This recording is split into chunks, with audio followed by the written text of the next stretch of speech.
I'm Kyle Montgomery. Today is Monday, November 28th, and here's what's happening in the ACC now.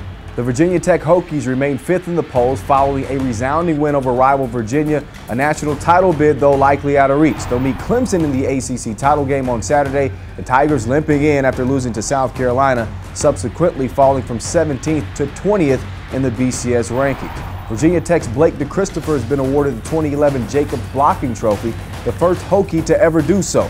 Four-year starter at tackle, DeChristopher was a second-team All-ACC honoree in 2010 and an honorable mention ACC All-Accolades as a sophomore in 2009. Meanwhile, number one seed North Carolina will make a trip to the quarterfinals of the NCAA men's soccer tourney for the fourth straight year. The Hills beat 16-seeded Indiana 1-0 in overtime on Sunday. They'll host St. Mary's on Saturday with a trip to the College Cup on the line. Finally, four teams will represent the ACC in the Women's Volleyball Championship. Duke and North Carolina will play their first-round matches on Thursday, while Miami and Florida State hit the court on Friday. Speaking of the Seminoles, their football team, a part of our ACC Championship Flashback Series this week.